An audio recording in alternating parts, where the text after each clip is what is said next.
Hi guys, so you guys probably don't know who I am because I've not actually done one of these before, but I'm Liam and I'm one of the keepers here at Zoo2U. So we've pretty much gone through all of our animal groups now. We've just got one more left, and that's the reptiles. That's the one that I've been tasked with giving you guys. So hopefully I'll do a good enough job and you guys will learn quite a lot of stuff. So as I've mentioned, we've already gone through all of our animal groups, and we've had loads of really good responses. And in the next one, we're going to be talking about our reptiles, and hopefully we're going to get even more responses because the responses have been coming up day by day. We've had more and more responses, and pending no technical issues, fingers crossed, this one will be just as good as well. So the homework for the week that we've tasked you with is what other ways can you group animals? So we've been talking about classification and how we group animals into each different class. So we want you guys to come up with ways you can group animals, whether that's how they regulate their own body temperature, what they look like, if they've got scales, if they've got fur, any different types of things like that, where they live, what type of habitats they live in. Just add your comments on our Facebook page. And we'll be posting every night, and hopefully you guys will be able to comment and come up with some really good ideas for us. Some of you might even come up with stuff we've not even thought of, which will be really, really good. It'd be perfect. The daily homework challenge is to create your own creature to join a specific category. So as I've mentioned, today is reptiles. So hopefully, if you listen to the features that all reptiles have, you guys will be able to come up with your own special reptile. And if they're really good, we'll give you a shout out on a video next week. Am I on? Yeah. Sorry. So each reptile, has a specific feature which they share with all other reptiles. So you should be able to see the picture of Babe the snake here, and she's got scales. Now all reptiles have scales. That's one common feature that they all share. They've all got a backbone as well. They're all vertebrates. As with most of our other groups, there's only one group of animals that don't have a backbone, and that's invertebrates. Every other animal group, all the 5 other animal groups, they all have a backbone, which makes them vertebrates. All reptiles also lay eggs. A lot of people do think that, but it's actually not true. The majority of reptiles lay eggs. I'd say probably about 90% will actually lay eggs, but otherwise there are about 10% of reptiles which actually don't lay eggs. One of the main ways you can tell differences between pythons and boa constrictors is that boa constrictors actually give birth to live babies rather than laying eggs, but the majority of reptiles do lay eggs. Reptiles also shed their skin as well, so all their skin will come off above the scales, and that's kind of how they grow. When they're younger, they shed their skin to help them to grow. They do it more and more often when they're younger, and then when they get a little bit older, they do it less often, but they still do it as adults. So we've actually got a shed here from one of our snakes, August. He's one of our baby boa constrictors. As you can see, he is quite long, if you can see that. He is quite a long snake, but he's going to get much, much bigger than this. So whilst he's only this big, he's actually going to shed much more often than he would when he's an adult. Now, all reptiles don't shed like this. This is just how snakes shed. It comes off all in one go. Reptiles actually shed a little bit differently. Some reptiles shed in pieces like this.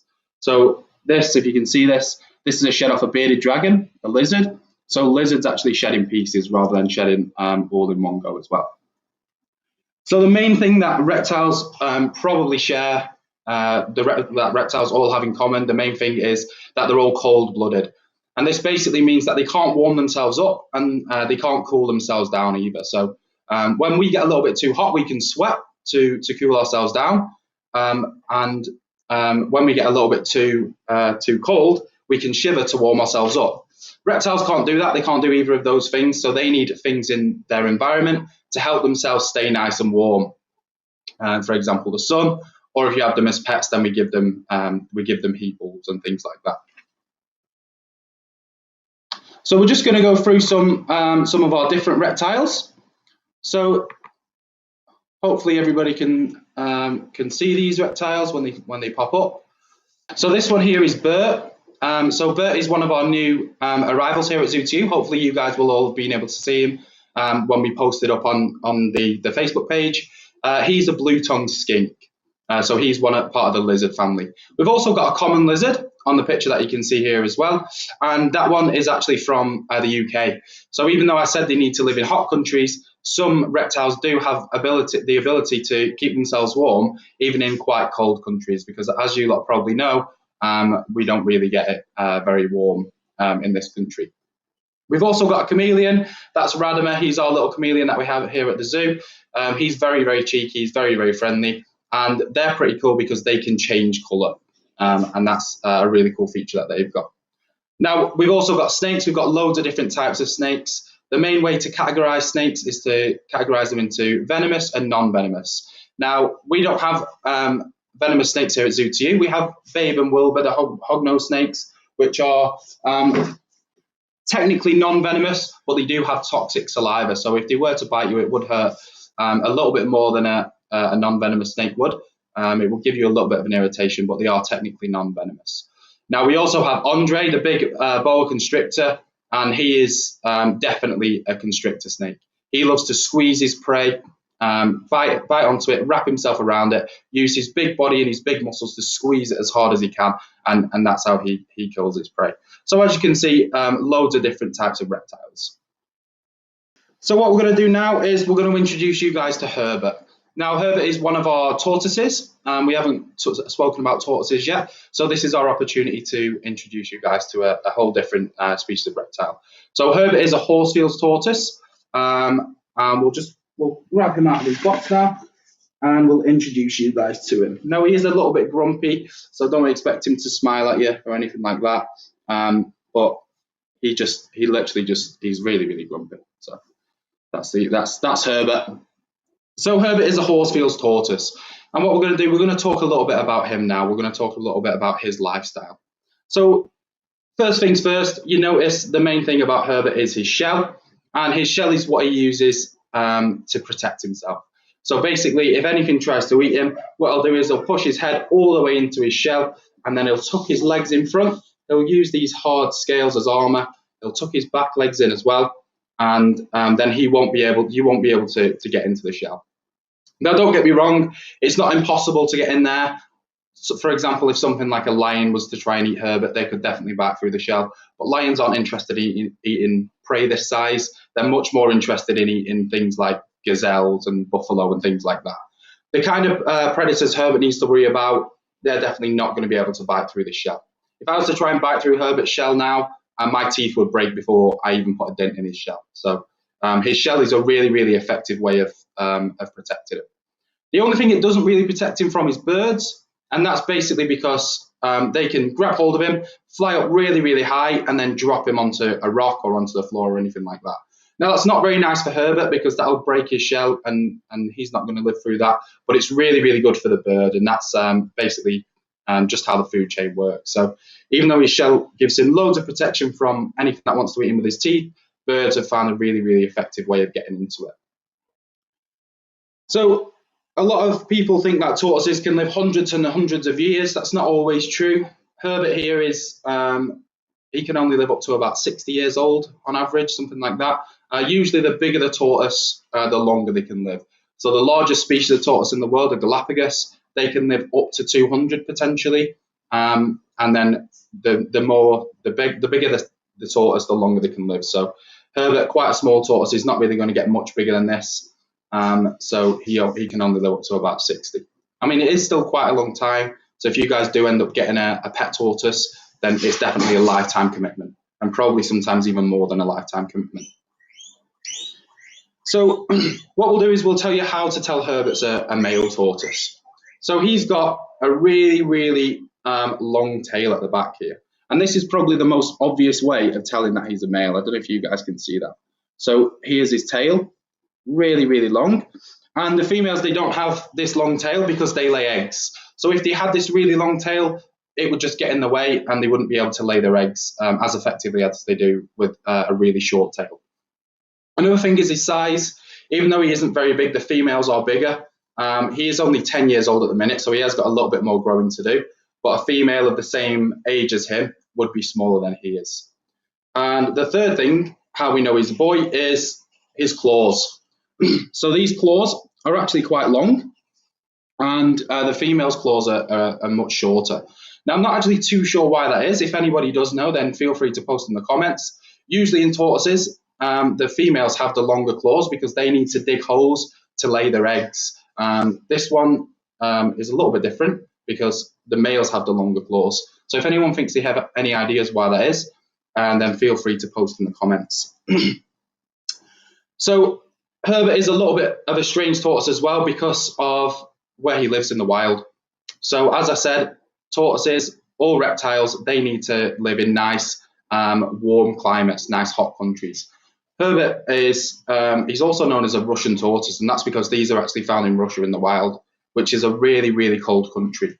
So what he does to counteract the cold is he goes into hibernation, and that basically means he just sleeps through winter.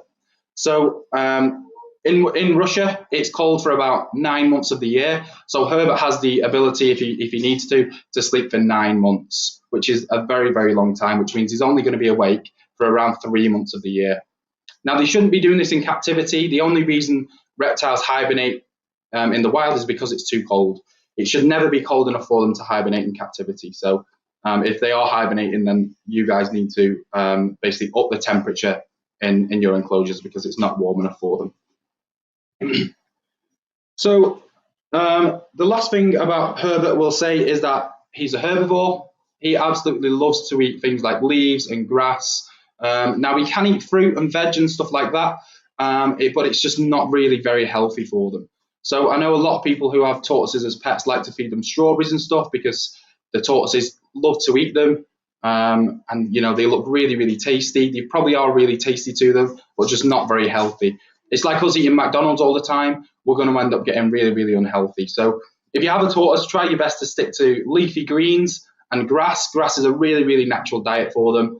Herbert is a little bit fussy sometimes with the grass, but he just needs to get used to eating it because it's the healthiest option for him, rather than us feeding him fruit and veg all the time and then him getting relatively unhealthy. So we're going to go through some of these homeworks that you guys have sent in. So each of these ones are really, really cool. You've all done a really, really good job. So hopefully once they pop up, we'll be able to see them. Here we go. So we've got Minky by the Carroll family. This is a really, really cool little thing. We've got Omowelius, if I'm saying that right. You'll have to let us know in the comments. Again, by the Carroll family. Excellent. That's really, really cool. We've got Heron. That's by Esme. That's, wow, really, really, really good art that is. And the Meow by Ellie. That's awesome as well. And we've got the Owl Gwyn, which looks like a cross between an owl and a penguin, which looks pretty cool as well. So that's, oh, there's one more, Poislo by the Carroll family as well, which looks a little bit like a Pokemon. Oh, another one, which looks a lot like a Pokemon as well, Snipes, which actually feeds on snakes and has fire in its belly and things like that, which really, really creative posts. And hopefully you guys will continue doing them because we do really, really enjoy seeing your posts and seeing everything you guys can come up with. Again, remember, we're looking for reptiles, so you want things that have scales, things that need to live in a warm climate, things that potentially lay eggs but don't necessarily have to lay eggs, and all the other features that I've discussed as well. So we're just going to go through a quick recap of what we've done today. So we've looked at reptiles. Can you remember all the different types of features that they've got? We also met Herbert. Herbert is a very grumpy Horsfield's tortoise who lives in a cold climate and likes to eat grass. Don't forget about your homework to create your own reptile creature. Again, make sure you're including all of those features that I've mentioned. And also the weekly task is to think about any other ways that we might be able to group animals. So that'd be really, really cool for you guys to come up with those ideas as well. Now, we don't have a broadcast over the weekend, but what we're going to do is we're going to basically come up with something else for you guys to enjoy. and it'll be a completely different topic. So it won't be classification A, and it'll be something completely different. If you guys have any ideas of what you guys might enjoy, pop them on the Facebook pages as well, and we'll be sure to look at them, and we'll come up with something different to teach you guys next week. Okay. So finally, we just want to thank everybody for watching. And we want to give a special thank you, especially to Charlie, who felt so strongly about donating to us that he wanted to basically take out of his pocket money. So thank you very, very much, Charlie, for that. Also, I'm sure you guys are aware, we've got basically a crowdfunding page, which we don't really like to ask for money, but we're in an unprecedented situation at the minute where basically all of our income is it's not coming in anymore, because we're Zoo2U is predominantly outreach, so we like to go to schools and birthday parties and things like that. And in the current climate, it's completely impossible for us to do that. So even if you just have got a little bit of spare change, even just £1, anything would be really, really appreciated. The crowdfunding link is on the page there for us. So thanks a lot for listening, guys. Really, really appreciate your time. And hopefully you've all learned something, and I really look forward to seeing all of your homeworks.